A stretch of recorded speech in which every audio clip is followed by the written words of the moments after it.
Buenas noches, ¿cómo están? Bienvenidos a un capítulo más de Escena del Crimen. Esta noche te voy a contar un caso que ocurrió en el año 1992.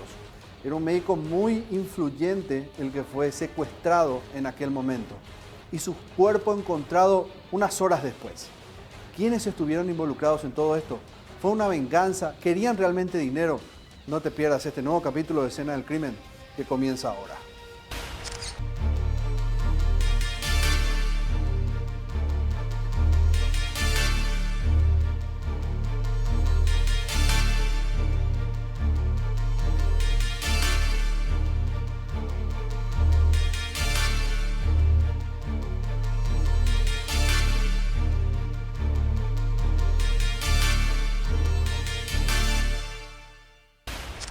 Para adentrarnos en esta historia, vamos a conocer a sus protagonistas.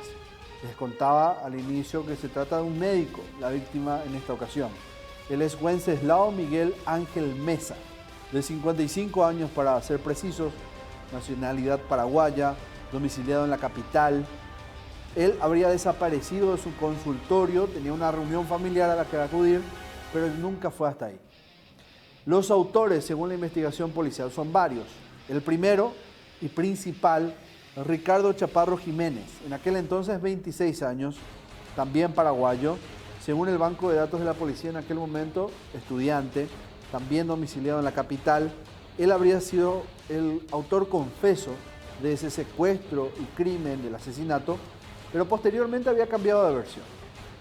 El otro es Ignacio Wilfrido González, 25 años, también paraguayo, estudiante, domiciliado en la capital. Él se encargó de cavar la fosa donde enterraron el cuerpo de este médico. El otro es Gustavo Adolfo Mansur Brites, de 27 años. Tenía el alias de Guachín, paraguayo. También había registrado su actividad como estudiante. Su domicilio en la ciudad de Presidente Franco.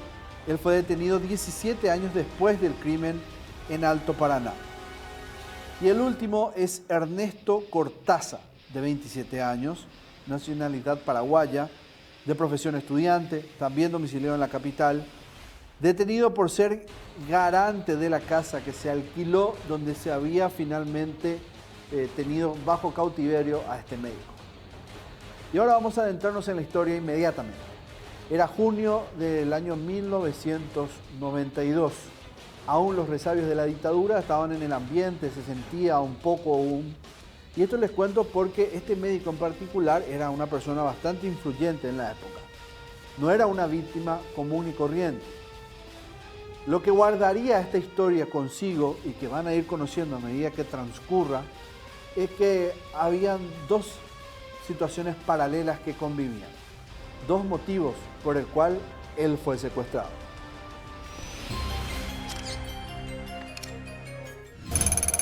¿Qué pasó? Wenceslao Mesa acabó de atender a su último paciente y salió de su consultorio situado entre las calles Eligio Ayala y Curupaytí, del barrio San Roque de Asunción. A sereno paso caminó algunos metros hasta donde había dejado estacionado su automóvil, sacó las llaves del bolsillo y abrió la puerta, encendió el motor para emprender el retorno a casa. Era la tarde del 15 de junio del año 1992. Llegar a su casa, ubicada entre las calles Tacuarí y Lomas Valentinas, era solo un trámite de 15 minutos. Pero él no sabía que ese sería el último viaje a su hogar, a donde en realidad ese día no iba a llegar.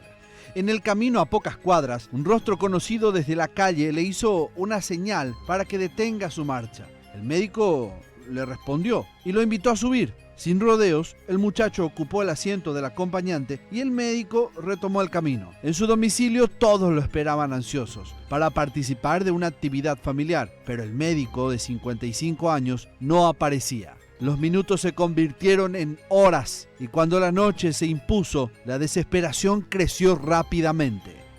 El secuestro. Wenceslao Mesa había marcado su salida del consultorio pocos minutos antes de las 18 horas del lunes 15 de junio. Cuando ya la noche se había apoderado del día, la familia recibió una estremecedora llamada. Eran alrededor de las 21 horas cuando sonó el teléfono de la casa del médico. Desconcertada, su esposa María Julia Lima, que continuaba esperándolo ansiosa, atendió. El llamador era un hombre. Le informaba que su marido estaba secuestrado y le exigió la suma de $300.000 para soltarlo. Anunció que más tarde llamaría de nuevo para nuevas instrucciones y luego cortó la llamada. Alrededor de las 23 horas del mismo día, el teléfono volvió a sonar. Esta vez el llamador desconocido tenía un acento portugués. Le mencionó a María Julia detalles sobre la profesión de su marido, dejando en claro que manejaban toda la información sobre él. La tercera llamada la recibió el hijo del médico, Antolín Mesa Lima.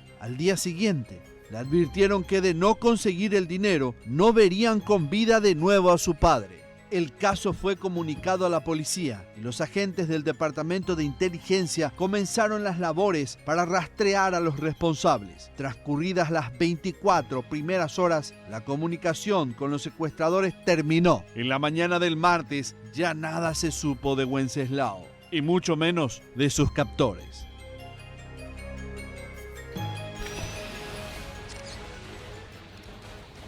Las horas transcurrían, la desesperación aumentaba. La familia no sabía absolutamente nada hasta que se comienzan a dar esas llamadas. Y ahí se conoce realmente lo que pasó con él. La policía no tenía muchas pistas, no tenía la certeza de qué exactamente pudo haber llevado a él o quiénes lo pudieron haber llevado. Pero una pista, la primera de ellas sí saltaría, digamos, en medio de esa situación, de las horas transcurridas. Y es el vehículo que de la nada aparece, pero afortunadamente hay gente que logró ver quién bajó de él, lo que después serviría también como una buena pesquisa, unos buenos datos para la policía e intentar conectar a quienes pudieron haber llevado al médico en ese entonces. Abandonaron su coche. De estatura mediana y una edad que no alcanzaba los 30 años, así describieron algunos testigos al joven que abandonó el auto del médico entre las calles Cerro León y Antequera del barrio obrero de Asunción. Llevaba un buzo celeste y calzados deportivos blancos. Después de dejar algo mal estacionado el Toyota Corolla detrás del Club Cerro Porteño, se alejó lentamente por la calle Antequera hacia la Quinta Avenida. Vecinos del lugar relataron a la policía que el desconocido llegó hasta esa zona cerca de las 10 de la noche de ese mismo 15 de junio, día en que el médico desapareció, y no quedó en ese sitio más de un par de minutos. Luego desapareció. Las circunstancias en que se fueron dando los hechos causaron gran desconcierto en los investigadores. Ellos sospechaban que el coche fue abandonado en ese lugar con el único fin de que pudiera servir como punto de referencia para pagar el rescate. Pero a 2 días del plagio, los secuestradores ya no volvieron a comunicarse. No indicaron a la familia dónde debían dejar el dinero, ni contestaron los intentos de la familia por negociar el pago y recuperar con vida a la víctima. El automóvil fue retirado de ese lugar en la mañana del martes 16 de junio. Agentes de criminalística levantaron evidencias de su interior, pero no había rastros ni pistas que ayudaran a localizar al médico desaparecido.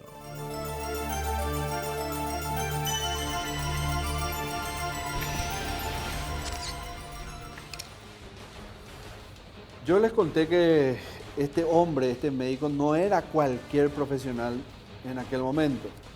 Fue nada más y nada menos que un médico del dictador Alfredo Stroessner en su momento, y ya después, bueno, continuaba él con sus actividades como profesional. Fue tanto lo que irrumpió en la sociedad su secuestro que evidentemente la policía se sentía presionada por no tener respuestas.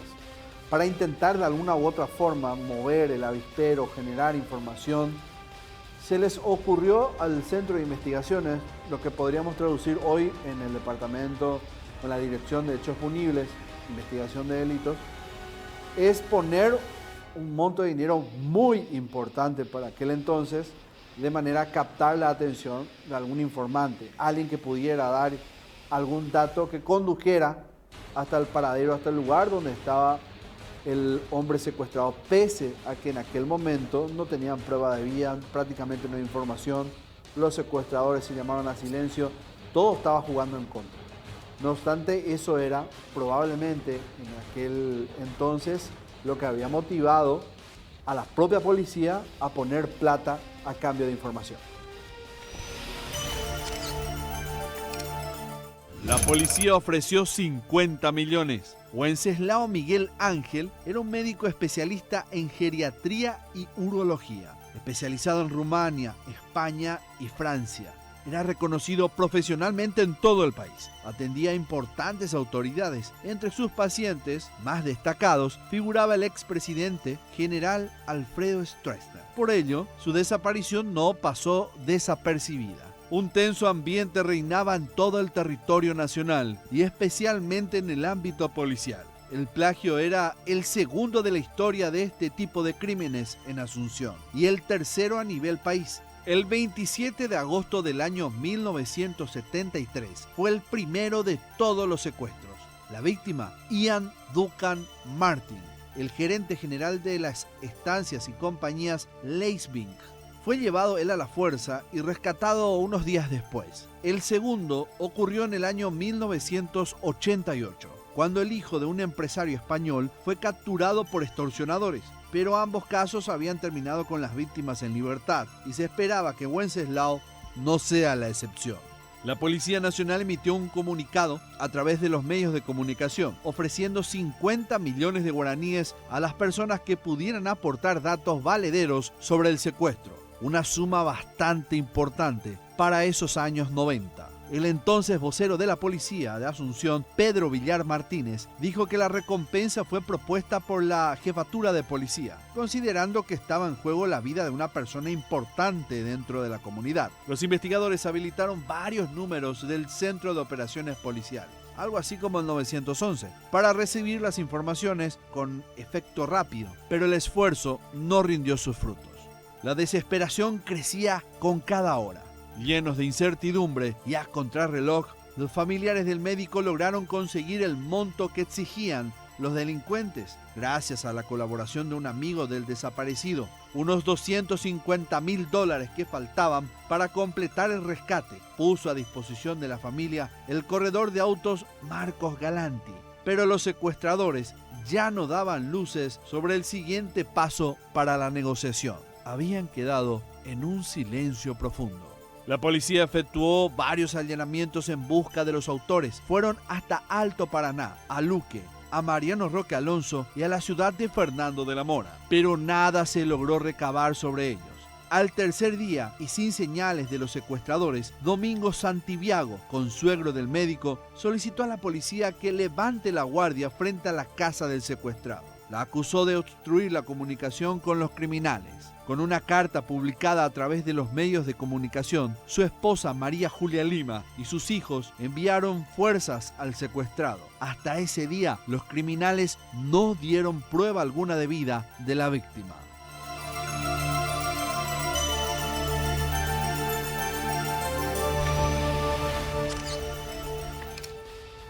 Algo muy particular de este secuestro es que quizás dentro de la poca experiencia que tenían los plagiadores, los secuestradores en ese entonces, es que dieron un dato demasiado importante para la policía.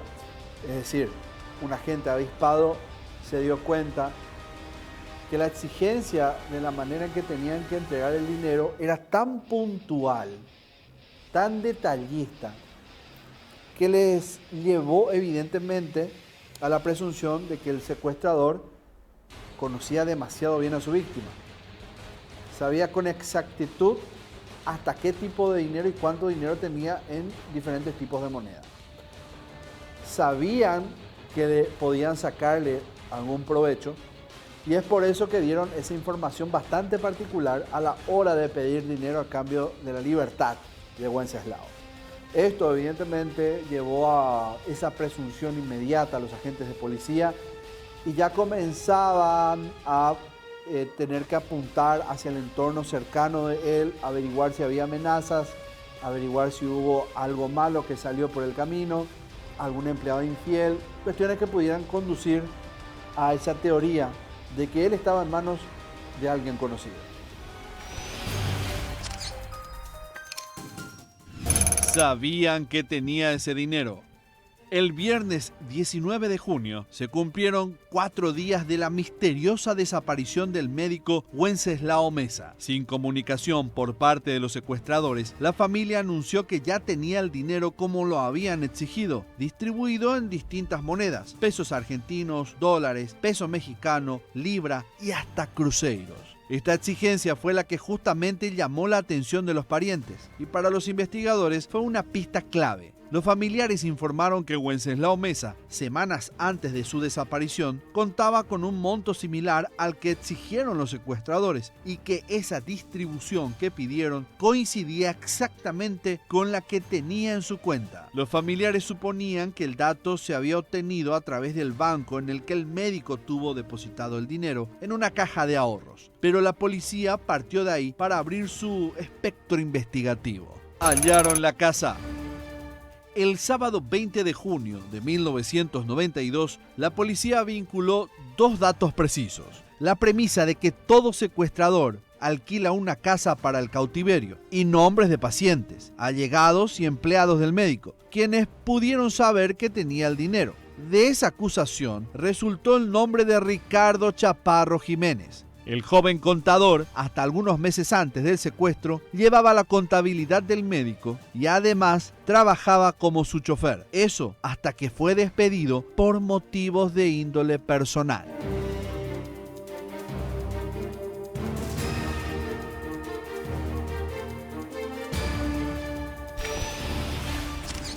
Vamos a hacer la primera pausa en Escena del Crimen. Hoy estamos contando la historia de Wenceslao Meza, este médico de 55 años secuestrado en junio del año 1992.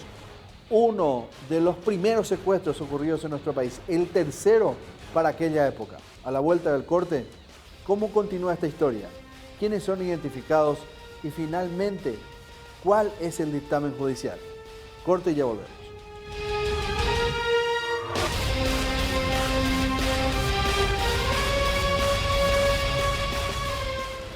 Hoy estamos rememorando lo que había sido uno de los primeros casos de secuestro ocurridos en nuestro país. 1992 era el mes de junio, cuando el médico Wenceslao Meza había salido de su casa de su consultorio para ir a su casa, tenía una reunión familiar ahí, pero él nunca llegó. Es porque en el camino alguien le paró la marcha, le alzó a esa persona, lo subió como lo conocía y de ahí ya no se supo de él. Más que unas horas después, cuando la familia de este médico recibe una llamada donde una voz le dice, una voz desconocida, que querían $300.000 a cambio de su libertad. A partir de ahí se abre una operación de la policía para intentar dar con el médico, pero sin muchas pistas, más que un dato bastante preciso que soltaron los secuestradores. Querían el dinero de una manera bastante particular, discriminada en diferentes tipos de moneda. Esto hizo pensar a la policía, con ayuda, claro, de la esposa de Wenceslao, que sabían demasiado, porque era la misma forma en que él tenía distribuido su dinero en una caja fuerte, en un banco. Entonces, evidentemente, que el secuestrador era alguien del entorno cercano de la víctima, del doctor Wenceslao. Fue así que la policía comenzó a vincular datos bajo la premisa de todo plagiador alquila una casa, nunca va a utilizar la suya. Con ese dato preciso, llegaron hasta la casa donde lo tenían en cautiverio. La casa del plagio. Ricardo Chaparro Jiménez alquiló un mes antes de la desaparición del médico una casa ubicada sobre la calle Pribebuy al 315 del barrio Kennedy de Lambaré. La información fue confirmada a la policía por la dueña, Regina Frieda de Stanley. El contrato lo firmó en mayo y pagó 2 meses por adelantado.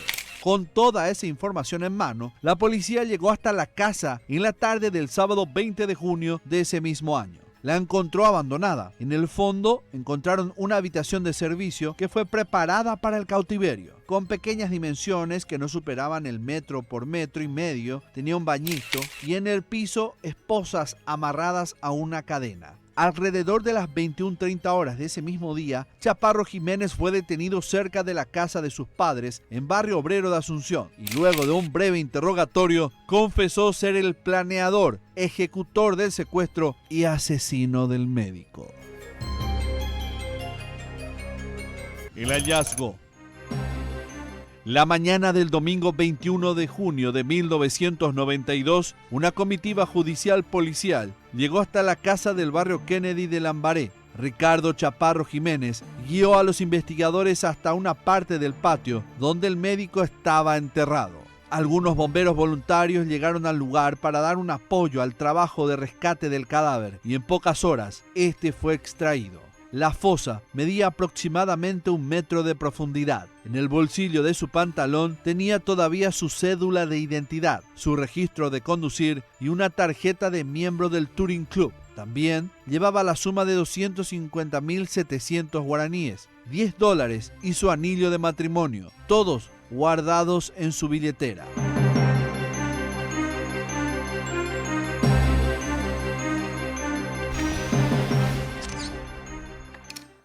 La historia terminó ahí, al menos en cuanto a la gran pregunta de dónde estaba Wenceslao. Lo mataron y de una forma bastante violenta. A propósito, el médico en aquel entonces que examinó el cuerpo había determinado las causas de la muerte o la forma, la mecánica de su muerte en el siguiente resumen. 3 impactos de bala y varios golpes de una pala fueron los que ocasionaron la muerte de Wenceslao Miguel Ángel Mesa. Los proyectiles eran de una pistola calibre 9 milímetros que habrían perforado su cuerpo a la altura del cuello, cabeza y la región umbilical. Son los 3 lugares donde recibió el disparo, lo cual en la historia, si es que uno recuerda, él había caído después del segundo golpe con la pala, cayó a la fosa y ahí comienzan a dispararlo probablemente de arriba para abajo, lo cual genera, digamos, esa trayectoria lineal de los disparos según la determinación del médico. Con la herramienta, les decía, repito, esto recibió 2 golpes, uno a la altura de la cabeza y otro en el pecho, cuando ya iba cayendo prácticamente al interior del pozo, y fue así que le dieron muerte. Encima del cuerpo, para acelerar el proceso de descomposición y que no tenga el olor característico, ese fétido olor que es muy, muy puntual de la descomposición de los cadáveres, arrojaron cal. Y esto hace que, la cal hidratada hace que esos procesos de putrefacción sean mucho más rápidos de lo habitual y por sobre todo bloquea el olor ese característico que les decía. Para el momento del hallazgo, los restos del médico estaban completamente putrefactos, es decir, ya no había mucho que hacer, pero no obstante, lo que llevó a la identificación de él son esas pertenencias particulares que tenía, su documento de identidad, algo de dinero, su carnet de conducir y también el de socio del Automóvil Touring Club Paraguayo. Con eso se había determinado finalmente de quién se trataba. Realmente bastante violenta la manera en la cual para la policía al menos en aquel momento ya comenzaba con la teoría, acá tiene que haber algo más. Acá no solo puede haber una cuestión de dinero. ¿Y por qué si la familia mostraba predisposición para entregar el dinero, por qué ya no llamaron más? ¿Por qué se cortó la comunicación? ¿Y por qué lo matan de esa manera por sobre todas las cosas?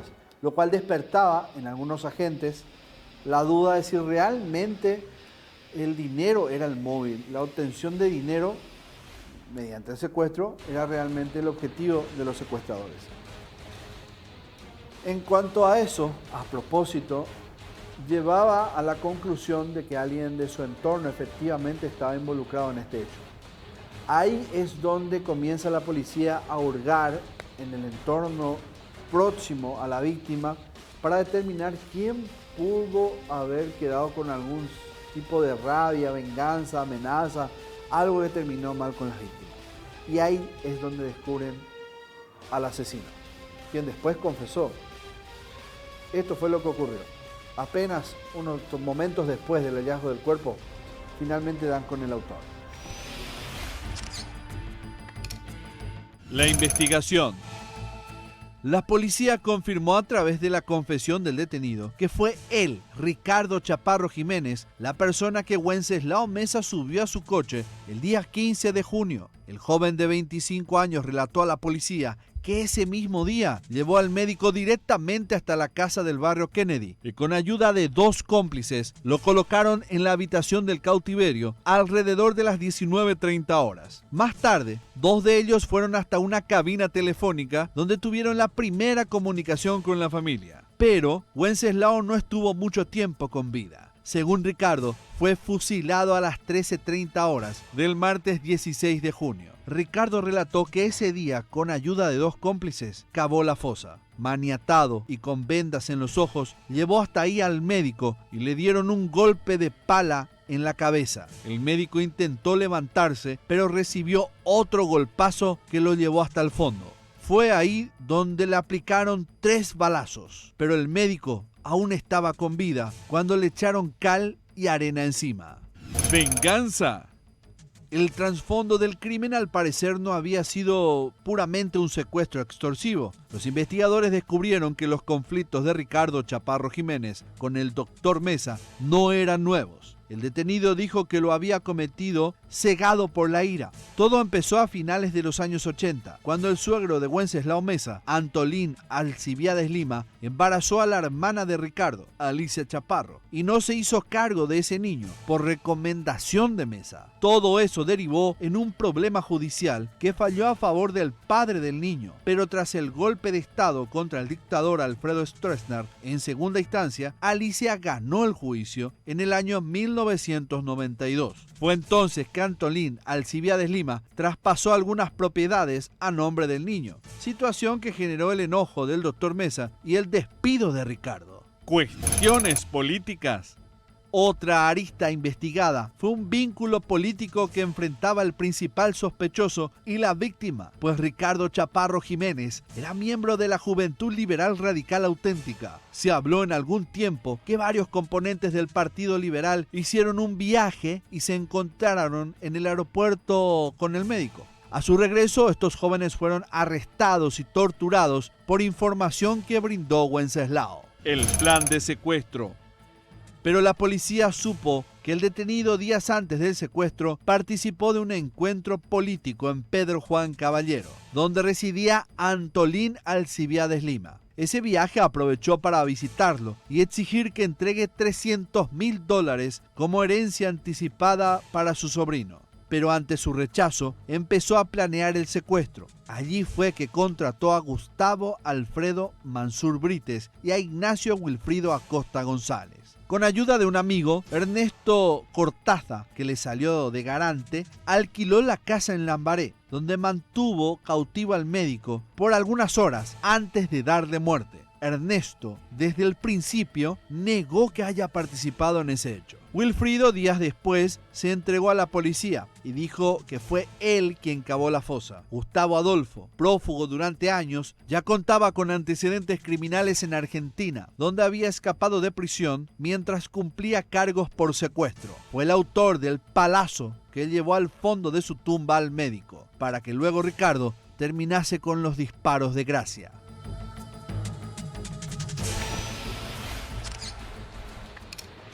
Bueno, finalmente Ricardo Chaparro estaba ya en prisión para ese entonces, con las primeras medidas judiciales. Recuerden siempre que para el momento los jueces eran fiscales y ellos eran los que tomaban la determinación de cómo iba a ir el proceso, las medidas preventivas y todo lo que conlleva cuando una persona es encontrada sospechosa de un hecho punible.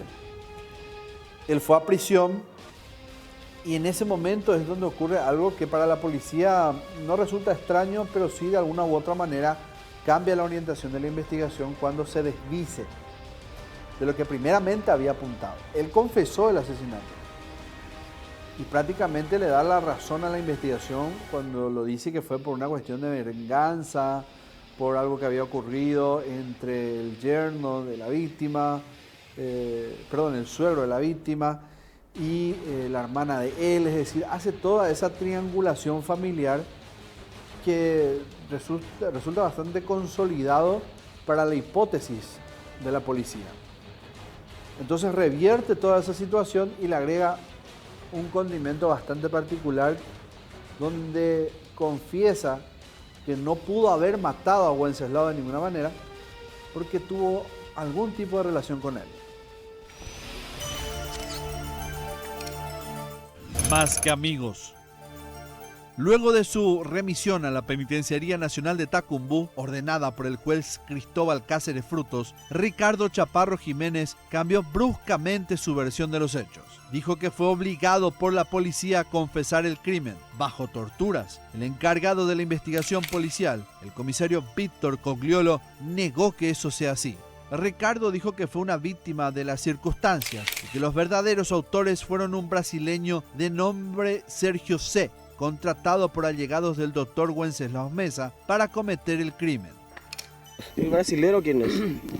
Hay que preguntarle a Will, porque fue contratado por Mingo y después me enteré que el tal Mingo es Domingo Santiago Zavala. ¿No tuviste oportunidad de denunciar esto, de huir? Porque muchísimas oportunidades tuviste de... Me pusieron entre la espada y la pared, al ver que ellos realmente están decididos. En primer lugar, yo no quería que le hiciesen daño a Miguel Ángel y en segundo lugar me amenazaron de que me liquidarían a mí y a mis padres. Hay un principio elemental que dice que todos tenemos a la defensa y yo he callado durante más de un año, ¿verdad? La verdad de lo que realmente aconteció, presionado por muchas personas influyentes, ¿verdad? Entre los que cuento al doctor Oscar Pacielo, el señor Domingo Santiago Zavala y el doctor Miguel Ángel Chávez. ¿Pacielo también, padre o hijo? Padre, porque hasta hace poco me hacía la vida imposible como ministro de Justicia estaba él, así que me hacía la vida imposible en el penal. ¿Por qué motivo él hizo la vida imposible? No, porque en el sentido de que había, en el sentido de dar instrucciones precisas que yo debía ser controlado prácticamente las 24 horas del día y yo me he informado a través de los amigos de que eso no corresponde realmente. ¿Qué interés él tiene en este crimen? Bueno, el interés, él como abogado de la querella, evidentemente él quería ganarse un poroto con la querella y ese es el interés que lo hemos visto, el lucro.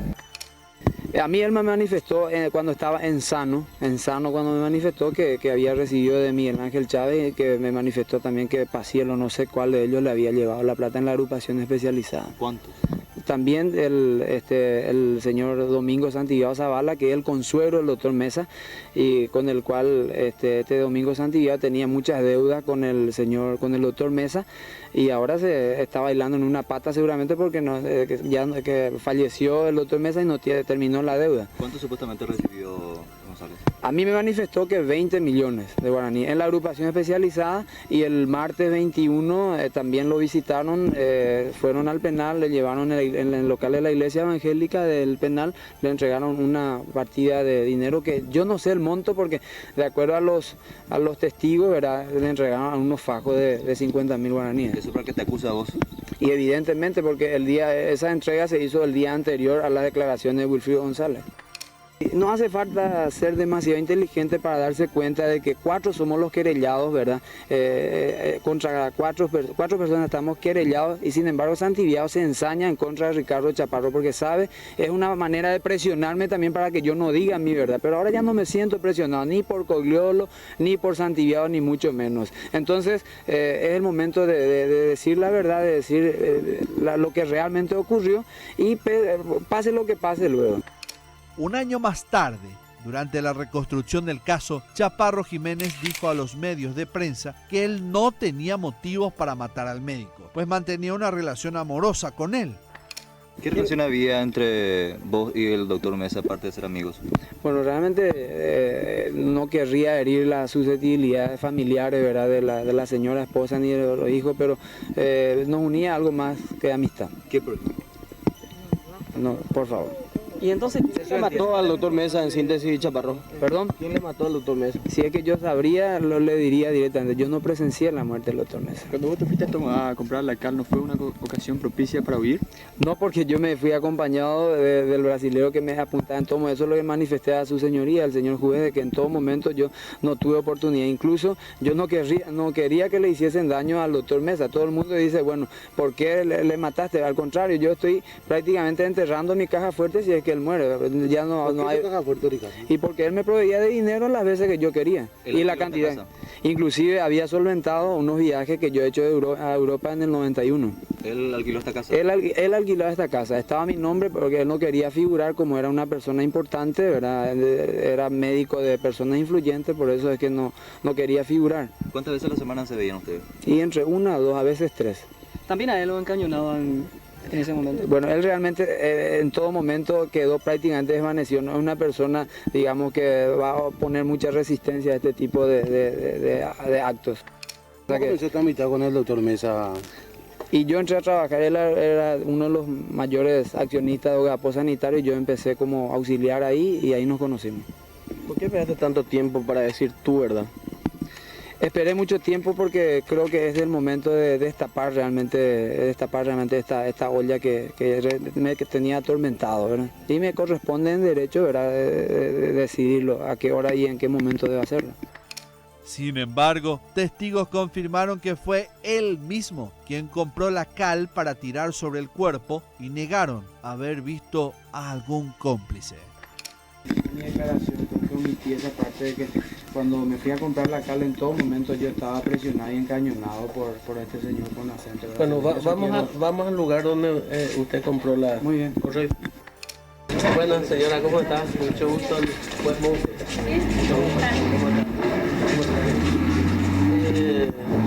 ¿Reconoce a la señora?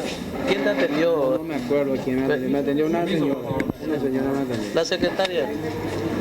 Una señora la atendió. ¿Usted normalmente está, señora, acá atendiendo? Sí, siempre estoy. ¿Usted se acuerda de él? Sí. Yo les había vendido cal. Creo que ella. ¿Cómo se llama, señora? Alejandrina Massari Mendoza. Alejandrina. Anteriormente usted ya le conocía al... Sí, ya vino luego con policía, así acá. En otro momento. Sí, en otro momento. Era una pero antes noche de tardecita ya vino. Sí, pero cuando compró la casa. Sí, la primera vez. Bueno, yo le he visto así en una oportunidad acá. Con una remera talla azul.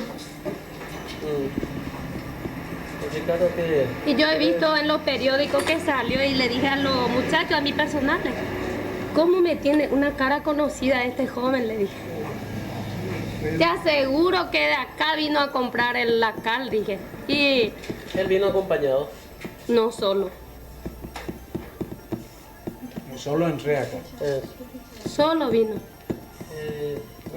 No interesa la fecha, ya estamos en... Bueno. Muchas gracias, señora. De nada. Yo quiero explicarle que mi vehículo está estacionado ahí y yo entré solo a comprar el ¿Y quién estaba en el vehículo? Y estaba el brasilero donde me estaba que quiero manifestar que cuando yo me bajé para comprar me estaba apuntando desde el auto, pero eso por eso no le vio la señora. El señor con acento. Aparte yo tengo mi vehículo con vidrio polarizado y no le habrá visto la señora, ella habrá pensado que yo vine solo. Que tiene un vehículo polarizado. Que tiene un vehículo con vidrio y que por dicha circunstancia probablemente la señora no pudo observar a la persona que se encontraba en su vehículo, en el cual se trasladó a la casa de materiales de construcción. Correcto. Y finalmente la justicia llegó. Tiempo después se inicia el juicio para los sospechosos y solo uno es absuelto de culpa. En tanto, los otros dos reciben penas bastante altas para la época, aunque con el tiempo eso tardó en consolidarse. De hecho, que mucho después del ingreso del segundo milenio es donde la sentencia queda firme, cuando inclusive algunos de ellos ya estaban fuera de la penitenciaría. Pero bueno, Tarde, pero llegó. Al menos el cierre final de todo este episodio. La condena. 6 largos años duraría el proceso judicial contra los acusados. Durante el paso del tiempo, sufrió varios cambios de jueces en lo criminal. El 15 de diciembre del año 1998, finalmente el juez José González Maki emitió un fallo y condenó a 25 años de cárcel a Ricardo Chaparro e Ignacio Wilfrido González. Ernesto Cortázar fue absuelto. El 21 de octubre del año 2002, la Cámara de Apelaciones confirmó la pena de Chaparro, pero redujo a 23 años la condena para González por haberse entregado voluntariamente.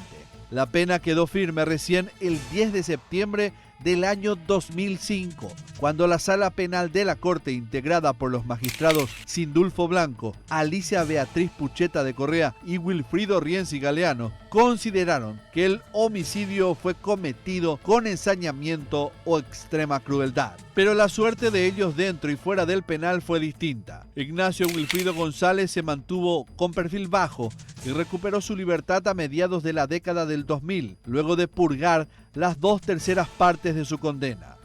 No obstante, regresó a prisión en otras 2 ocasiones. En el año 2011, cuando fue detenido con un celular robado en su poder. En el año 2014, cuando quiso meter 465 gramos de crack al penal de Tacumbú.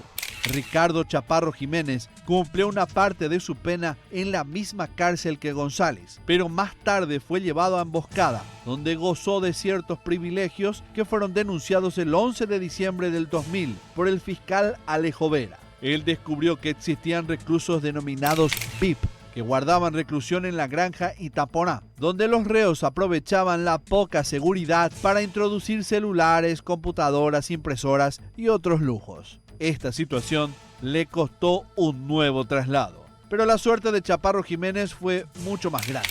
El 7 de enero del 2009, el entonces presidente Fernando Lugo le regaló el indulto. Ese mismo año recuperó su libertad otro condenado por asesinato, Carlos Paiva, el asesino de la joven Lourdes Pino.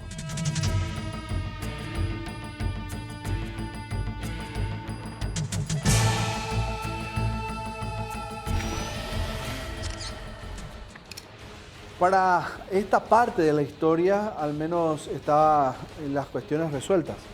Es decir, ya todos los sospechosos, quienes al menos la policía tenía, o sobre quienes la policía tenía los elementos necesarios para catalogarlos como asesino o el que planificó, el autor intelectual y material, y los cómplices estaban totalmente consolidados con lo que había determinado en aquel momento el juez, que había finalmente dado sus argumentos en relación a toda la investigación. Es decir, eran ellos definitivamente. Y de hecho que también con el que había sido absuelto. La historia no estaba del todo cerrado igual. No tenía, digamos, todavía aún su parte final. Falta de hecho una pieza más, pero eso se las voy a contar a la vuelta del corte. Pausa y volvemos.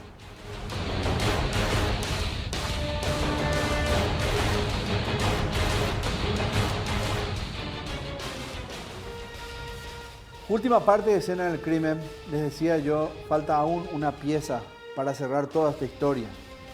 Recordando que Wenceslao Meza, este médico que era bastante importante para la época, había sido secuestrado en junio del año 1992. Fue en su momento un influyente médico del entonces, antes del golpe, Alfredo Stroessner. Posteriormente continuó su profesión. Pero un día de junio, un día cualquiera de junio, tenía que llegar a su casa para una actividad familiar. Y no fue así. Por el camino fue secuestrado y era por alguien conocido. Porque le hizo la para, subió al vehículo y después ya no volvió a aparecer. Con el tiempo y con un detalle muy particular, tal vez un error que cometieron los secuestradores, la policía se percató de quienes pudieran ser los secuestradores de este hombre, del médico. Y es porque uno de ellos dio datos demasiado precisos sobre el tipo de moneda que tenía ahorrado el médico en una cuenta bancaria, y esa era la plata que quería. Mediante ese cabo suelto es que llegaron hasta el contador del médico, quien había sido despedido por Wenceslao por cuestiones muy personales que habría tenido la hermana del autor confeso, autor intelectual confeso, y el suegro de Wenceslao en algún episodio, en algún momento de sus días. Por eso, en represalia, lo había secuestrado y lo asesinó unos días después. Lo enterró en una fosa, en una casa que alquilaron, en el patio de una casa que alquilaron. Otras personas fueron cómplices. Llegó el juicio un tiempo después y algunos de ellos fueron condenados, de hecho, con penas bastante altas, severas, superando los 20 años. Solo uno logró ser absuelto de culpa en aquel momento. Particularmente esta historia se cierra con la actividad delictual de una de estas personas, la que evidentemente tenía mayor carga de experiencia en toda esta situación. Y estoy hablando de Gustavo Alfredo Mansur Brites. ¿Qué ocurrió con él, 17 años después de este mortal plagio?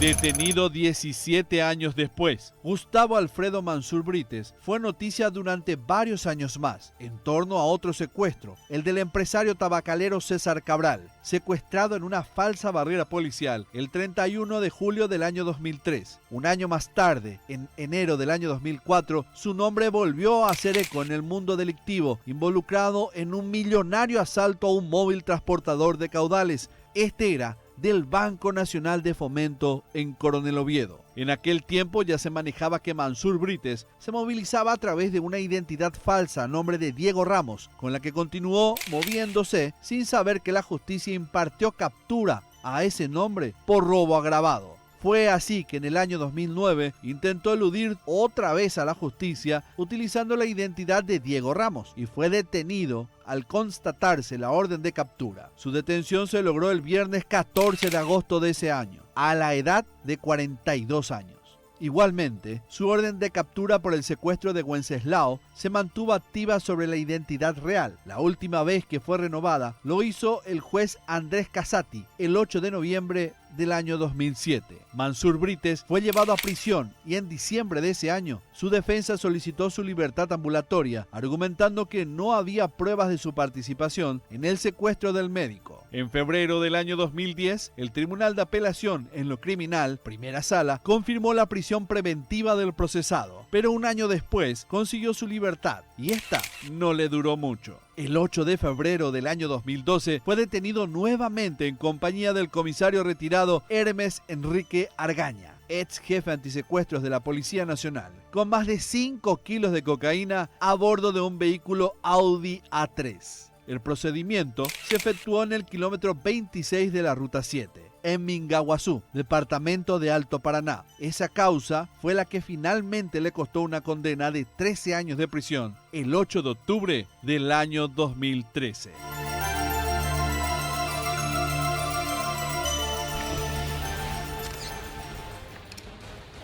Llegamos así al final de este capítulo de Escena del Crimen. Y a estas alturas de la vida, los protagonistas, al menos los sospechosos de este asesinato, están libres. El último, que habría cometido tiempo después este crimen, que es el tráfico de drogas, con una persona bastante polémica, el entonces jefe antisecuestro de aquella época, también consiguió nuevamente su libertad. Y no hay mucho, ¿verdad?, que decir al respecto de esta situación. Se dieron los tiempos, cada uno pagó lo suyo, pero indefectiblemente, cómo son las cosas, ¿verdad? El inentendible comportamiento del ser humano en relación a la justicia por manos propias. Cada uno tiene un apartado diferente en la vida de uno y cada uno lo justifica como sea. Lo que definitivamente no tiene justificación es el derecho de quitar la vida a otra persona. Ahí pudiera haber polémica en relación a toda esta situación. Bueno, nos vamos, no sin antes recordarles siempre que los mejores muebles ustedes lo van a tener en Galano Muebles. Saben también, les vengo contando siempre que ellos están con ofertas hasta liquidar stock hasta diciembre. Van a tener la oportunidad de comprar sillones como este, bastante cómodos. Yo los voy a llevar uno por lo menos a casa. Y ahí lo van a encontrar a super precios. ¿Dónde? En Perón y Agustín P. Justo. es la dirección de Galano Muebles hasta cerrar prácticamente con todo en diciembre. Así que apúrense, que van a tener unos buenísimos muebles para Navidad al menos. Nos vamos, recordándole que ustedes tienen la oportunidad de ver nuevamente este y todos los capítulos en el canal de YouTube, en mi canal. Nos encontramos la próxima semana. Adiós.